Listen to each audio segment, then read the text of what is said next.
barokah culture, maka dia melihat ini kesempatan. Tidak akan menguras energi banyak, bahkan dapat kebahagiaan lebih kalau kita melakukan sesuatu kebaikan. Walaupun itu tidak ada hubungannya dengan KPI. Tapi ini kesempatan berbuat baik, dia lakukan itu. Hidup untuk diri sendiri itu mungkin memang lebih sedikitlah mengeluarkan energi dibanding Anda hidup untuk orang banyak. Tapi demi Allah, secara psikologis, hidup untuk diri sendiri tidak akan dapat kepuasan psikologis seperti orang yang hidup untuk orang banyak. Kebahagiaan batin, kepuasan jiwa, ketika kita hidup, memberikan kemanfaatan lebih luas, itu jauh lebih bahagia. Hormon bahagianya itu lepas. Sehingga dia dapat lebih produktif melakukan hal-hal yang orang-orang pikir, kok dia bisa ya melakukan itu? Kenapa? Karena itu tadi. Kita menjadi kondisi kita lebih prima kalau kita bahagia. Subhanallah. Dan cara menghadapi tekanan hidup. Orang yang hidup di atas hustle culture, egosentrik, begitu dia dapat tekanan hidup, apa yang dia lakukan? Dia akan bekerja lebih lagi. Overwork, push harder, dia coba itu. Sehingga burn out itu menjadi satu yang normal. Tapi orang yang hidup di atas barakah culture, sentral hidupnya adalah Allah atau Allah sentrik, begitu dapat tekanan hidup, dia kembali kepada Allah Subhanahu wa taala. Bertaubat, beristighfar, mohon pertolongan, berserah, berhusnuzan. Karena dia sadar tidak ada kekuatan kecuali dari kekuatan Allah Subhanahu wa taala. Rugi kita kalau tidak memahami konsep keberkahan ini. Gak ada yang harus antum ubah, enggak. Keluar rumah jam berapa paginya sama, besok dan tadi sama. Tapi caramu melihat hal-hal yang fundamental tadi, yuk bergeser yuk kepada konsep kultur berkah, bukan lagi kepada kultur sibuk. Di atas doa inilah Nabi membangun Madinah. Allahumma ja'al bil madinati dhi'fai ma ja'alta bi Makkah minal barakah. Baik. Apa fondasi-fondasi membangun keberkahan peradaban itu? Yang pertama, Nabi membangun masjid.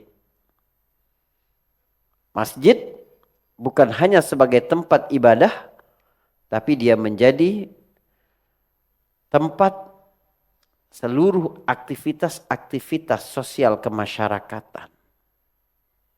Dan memang bahkan dari lokasinya saja Nabi mengikuti perintah Allah Subhanahu wa taala. Waktu Nabi masuk Madinah itu, orang-orang saling menarik-narik Rasulullah, ya, mengajak Rasulullah. Ya Rasulullah, tinggal di kampung kami saja. Ya Rasulullah, di klaster kami saja. Ya Rasulullah, di RW kami saja. Ya Rasulullah. Nabi menunjuk ontanya.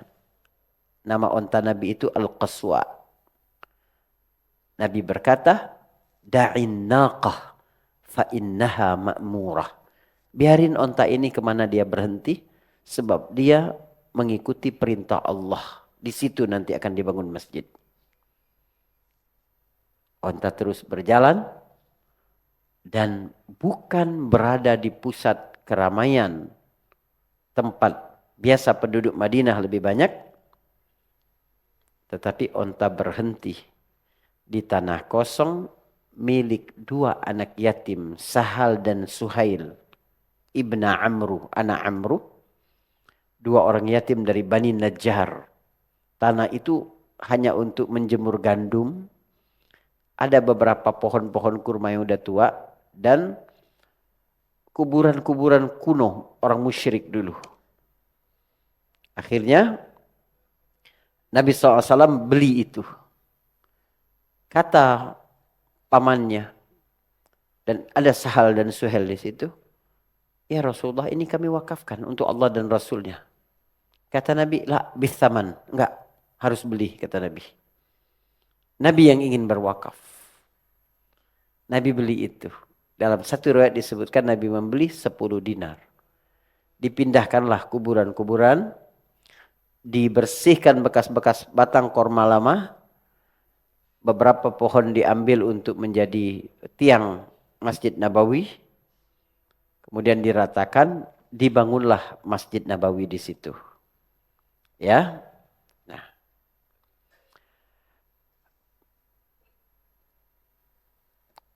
saudara, Nabi SAW ketika membangun masjid ini mengajarkan kita banyak sekali nilai-nilai yang dapat kita terapkan dalam keluarga, dalam kelompok pekerjaan, atau bernegara. Yang pertama adalah kekuatan sebuah keteladanan.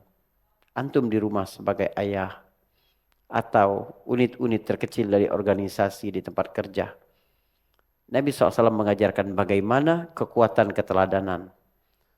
Berapa umur Nabi ketika hijrah ke Madinah? Nabi menerima wahyu umur 40. Nabi berdakwah di Mekah 13 tahun. Berarti sudah 53, setengah abad lebih. Nabi SAW ikut menggotong ya bongkahan-bongkahan tanah dengan usia yang tidak lagi muda itu. Nabi ikut menggotong. Sehingga membuat beberapa sahabat muda berkata kepada Nabi, biar kami. Ada seorang yang berkata, biar aku ya Rasulullah. Kami saja ya Rasulullah. Alhamdulillah. Biar kami saja ya Rasulullah. Apa jawab Nabi? Nabi berkata, kalian tidak lebih butuh kepada pahala dibandingkan dengan aku. Subhanallah. Nabi dengan amalan-amalan yang sangat banyak itu tidak pernah meremehkan. Ada kesempatan berbuat baik di depannya, enggak ada Nabi berkata, aku sudah banyak amalan, enggak usah yang ini. Kata Nabi, aku juga butuh pahala seperti kalian butuh pahala. Rasul yang sudah diampuni dosa-dosa yang masa lalu dan dosa-dosa masa akan datangnya berkata begitu. Bagaimana kita merasa bahwa alhamdulillah puasa kemarin udah banyak amalan. Aku sekarang udah jadi orang baik, suka ngaji, suka apa, suka. Belum.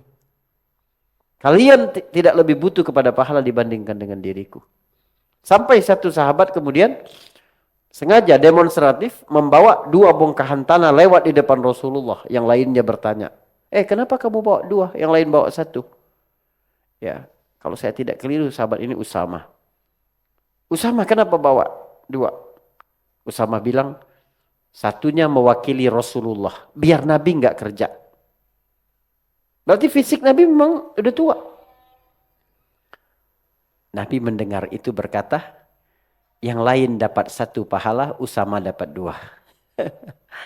Jadi prinsip tentang amal, bagaimana masing-masing kita harus berkompetisi. Fastabiqul khairat dalam beramal. Dan Nabi memberikan keteladanan.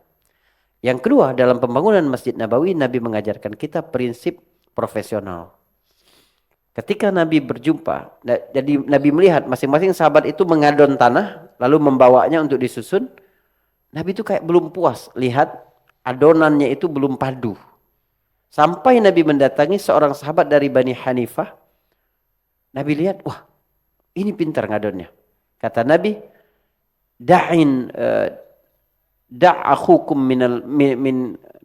akhukum al-Hanafiyah gitu ya. Biarin urusan tanah ini, minat turab, urusan tanah ini biarin saudara kalian dari Bani Hanifah ini. Dia yang ngadon, kalian cuma ngangkut saja. Jadi ada pembagian tugas sesuai dengan skill masing-masing. Pelajaran ketiga adalah betapa sederhananya bangunan Masjid Nabi SAW. Bangunan awal Masjid Nabawi itu hanya 30 kali 35 meter dengan tinggi hanya 2 meter saja. Itu pun tidak di atap semuanya karena takut sesak. Ada bagian dibuatlah 2 baris tiang dari pohon kurma, masing-masing susun jadi 6. 3 baris, mohon maaf. Jadi ada 18 tiang pohon kurma. 6 kali 3. Itulah bagian depan menghadap ke arah utara. Karena kiblat ke Baitul Maqdis, ke Masjid Quds, Masjid Al-Aqsa. Dibuatlah di situ. Ya, rumah Nabi diletakkan di bagian selatan, bagian dekat belakang. Sampai tahun 2 Hijriah ketika terjadi perubahan arah kiblat. Nah, satu baris tiang kurma ini dipindahkan ke depan, kemudian ditambah lagi. Sahabat menambah dari luar lagi 2 baris, sehingga Masjid Nabawi itu di atap. Bagian menghadap ke kiblatnya Mekah ada 3 baris pohon kurma, 6 kali 3. Bagian belakangnya ada 2 kali 3. Sekaligus itu menjadi tempat ahlus sufah, asrama sahabat-sahabat yang tidak punya rumah. Tapi mereka dapat kesempatan belajar lebih banyak dari Nabi. Ini semacam boarding school pertama di dalam Islam. Paling banyak sahabat-sahabat di sini, termasuk tokohnya adalah Abu Hurairah. Sahabat yang paling banyak meriwayatkan hadis Nabi SAW. Sampai dia berkata, kalian mungkin heran kepadaku. Kenapa aku paling banyak meriwayatkan hadis padahal aku bukan yang muslim pertama. Ada 2 sebab kata Abu Hurairah. Pertama, aku didoakan oleh Nabi SAW. Jadi Abu Hurairah mengadu kepada Nabi, ya Rasulullah, aku tuh kalau dengar hadis, negara sesuatu cepat lupanya. Doakan aku ya Rasulullah. Nabi kebutkan ya syalnya ke kepala Abu Hurairah sambil berdoa untuk kekuatan hafalannya. Sejak itu kata Abu Hurairah, tidaklah aku mendengar kata-kata kecuali aku mengingatnya tanpa lupa. Sekali dengar, Abu Hurairah ingat. Yang kedua sebabnya adalah para sahabat lain sibuk. Mereka bekerja, berbisnis. Tapi kalau aku enggak, memang nunggu masjid bersama sahabat-sahabat ahlus sufah. Subhanallah.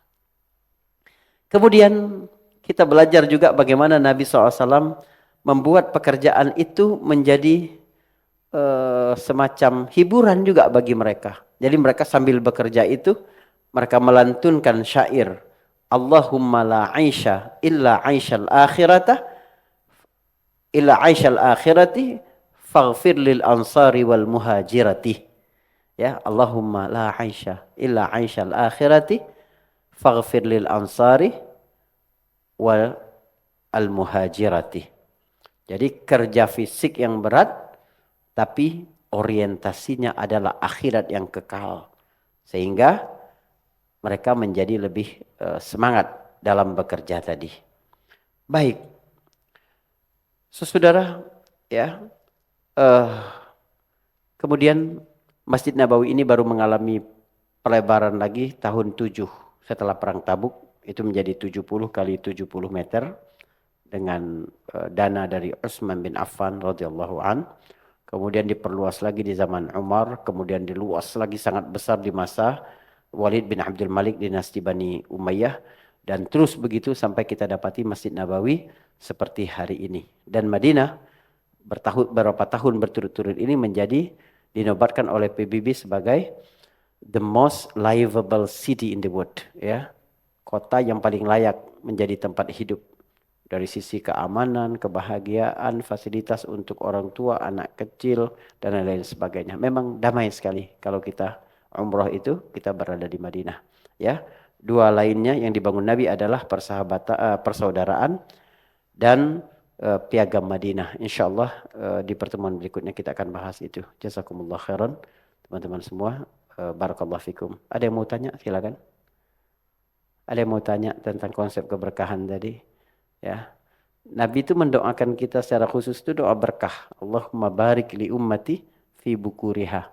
Ya Allah, berkahilah umatku di pagi harinya. Ya, kita semakin memulai aktivitas lebih pagi, itu hari itu menjadi lebih berkah bagi kita. Insya Allah.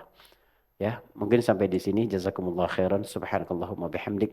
Asyhadu an la ilaha illa anta astaghfiruka wa atubu ilaik. Assalamualaikum warahmatullahi wabarakatuh.